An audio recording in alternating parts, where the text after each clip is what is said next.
All right, let's start by being real. How many of you have tried to be consistent?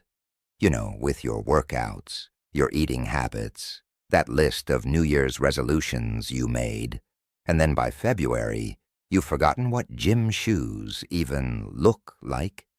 Yep, I see you. But hey, you're not alone. Consistency is like that one friend who always says they're coming to your party but never shows up. They promise to be there, and you believe them because, well, you want to believe them. But surprise, nope, they ghost you. You've been stood up by consistency. But why is consistency so elusive? Is it that we're secretly addicted to chaos? Or is there something else going on in our brains that makes us sabotage ourselves? You've probably told yourself 1,000,000 times, "This time I'll stick with it," only to find yourself scrolling through Instagram for 3 hours, while your laundry pile grows larger than the plot twists in a soap opera. So what gives?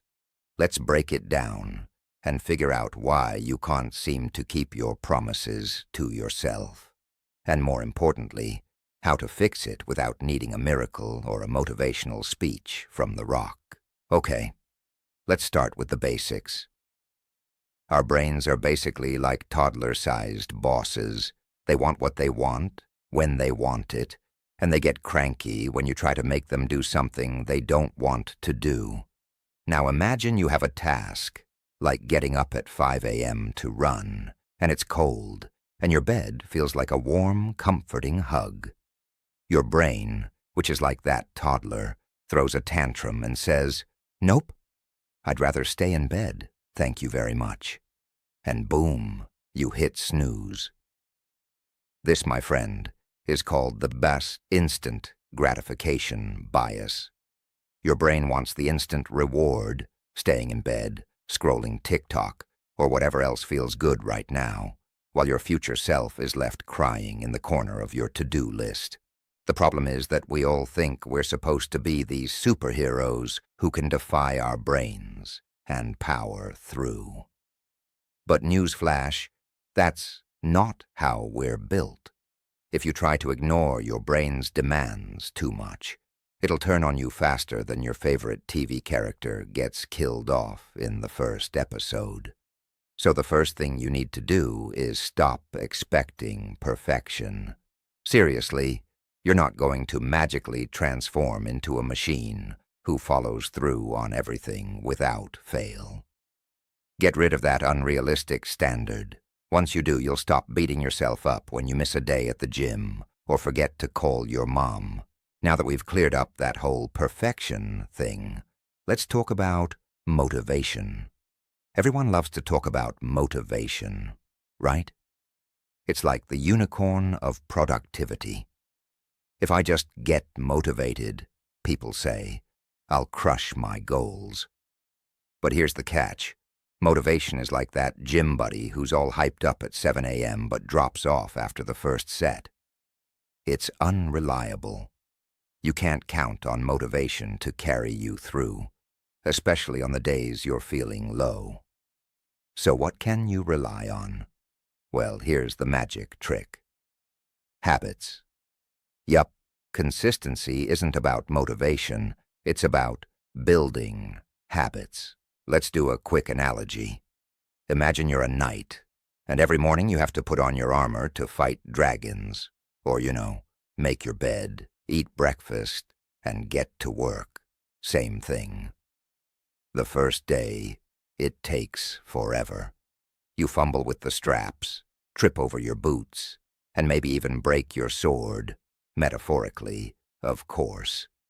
But then by the third day, you're a pro. You don't even have to think about putting on your armor. You just do it. That's what a habit does.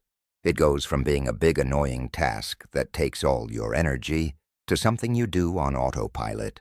So if you want consistency, stop waiting for motivation to arrive with a confetti cannon.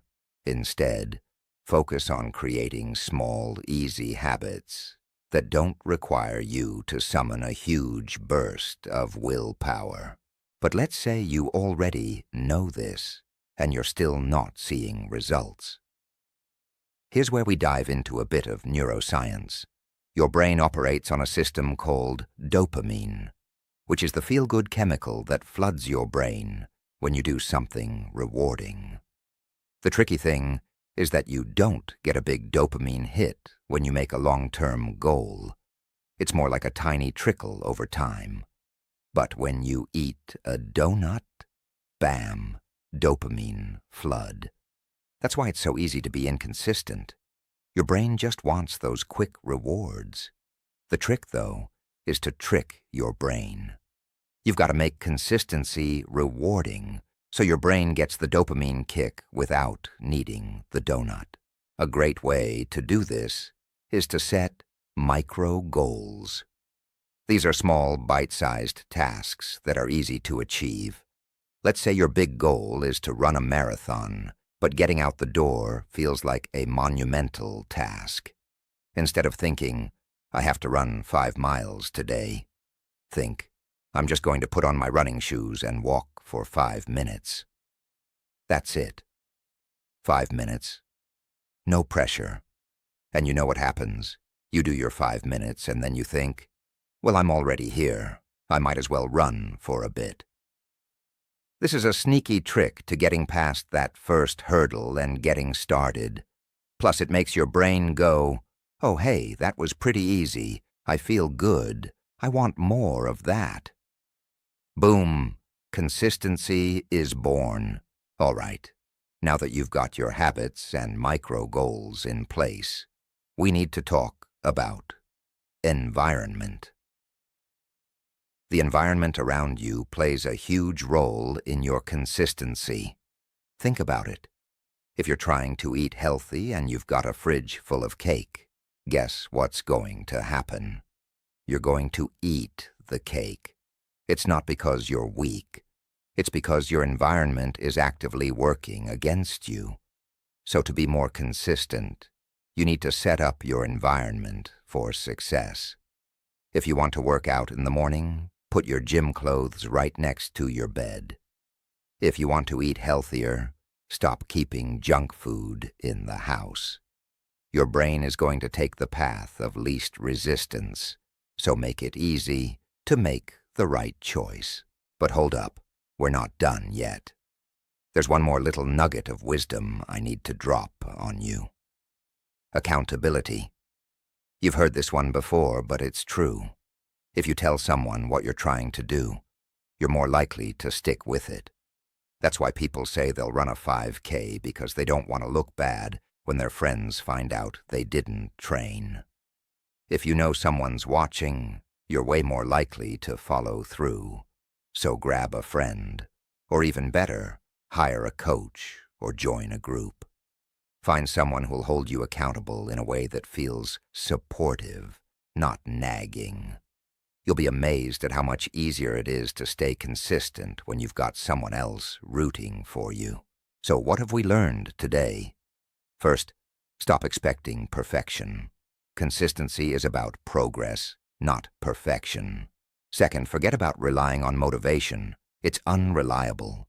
Instead, build habits that stick. Third, trick your brain into loving consistency by setting micro goals and rewarding yourself. Fourth, set up your environment to make consistency the easiest option. And finally, find some accountability, because we all need a little nudge sometimes. All right, now that you know how to fix your consistency problems, it's time to stop letting your brain win. If you want to make real changes, it's all about those small, everyday wins. So what's one thing you're going to be consistent with starting today? Drop your thoughts in the comments. I want to hear all about it.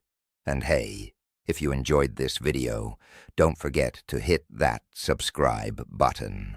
Join us on XQ, Quick Funny Explanations, for more genius-level content delivered at the speed of laughter. See you in the next one.